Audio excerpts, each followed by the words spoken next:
c'est de pas vous rendre compte de l'exercice des délégations que vous m'avez confiées, à la fois pour rester en justice, mais aussi pour signer un certain nombre de décisions.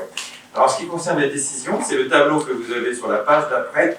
Je vais les reprendre pour les rendre publics. Alors, les deux premiers ont été annulés. J'ai cru comprendre que c'était lié à des spectacles, et je crois comprendre que c'est lié à notre vigilance pour que, effectivement, les artistes qui se produisent à Boueuil répondent bien aux règles, notamment de vaccination, enfin les obligations qui sont faites.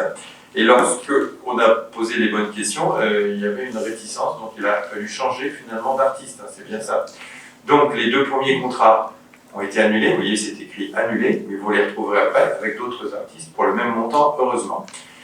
Le troisième ligne, c'est un contrat de cession donc, auprès d'une artiste qui s'appelle Delphine Doucan pour tout travail d'action culturelle de l'année 2022, pour un montant de 8 000 € dans toutes nos écoles, comme chaque année.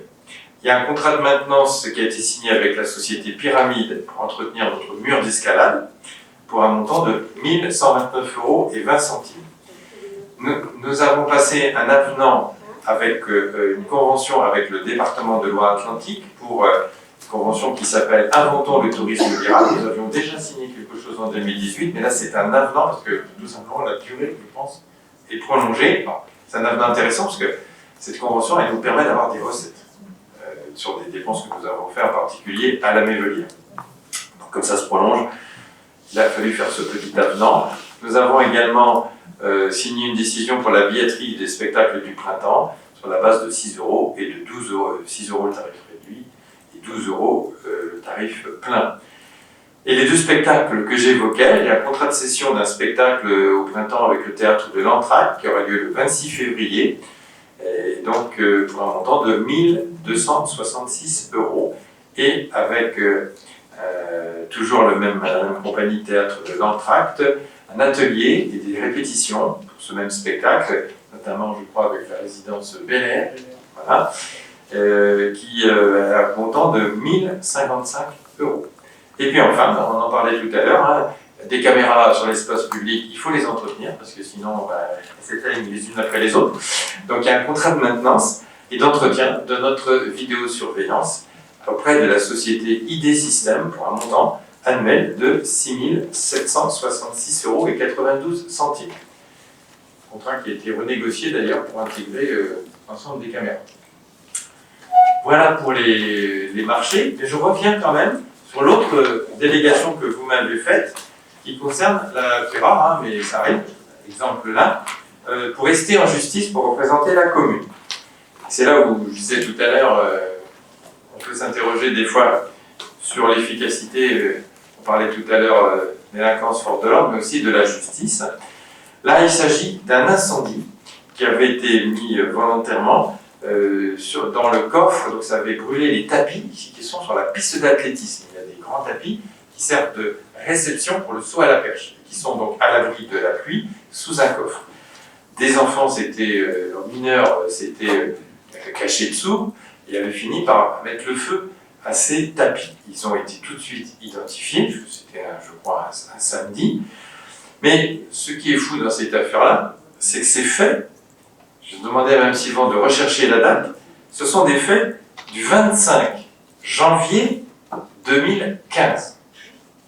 25 janvier 2015. Ça fait donc 7 ans. Ça fait 7 ans aujourd'hui que les faits ont eu lieu.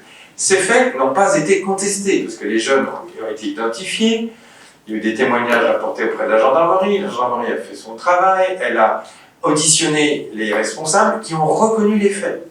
Il n'y a pas eu des fois, vous savez, à essayer d'échapper, de tourner autour du pot, Non, les faits ont été reconnus.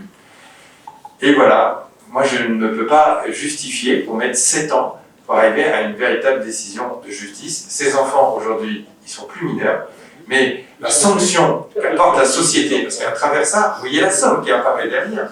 La condamnation qui est arrivée là, en date du 1er décembre, le jugement définitif a été rendu le 1er décembre, condamne à une indemnisation de la ville de Boueuil, parce qu'entre-temps, au début, il y a 7 ans, c'était le CIVOM, c'est Boueuil qui a récupéré ça, et on récupère actif et passif, donc on récupère cette somme aujourd'hui, si elle nous arrive, 40 201 € 31 centimes et 700 € de frais de procédure.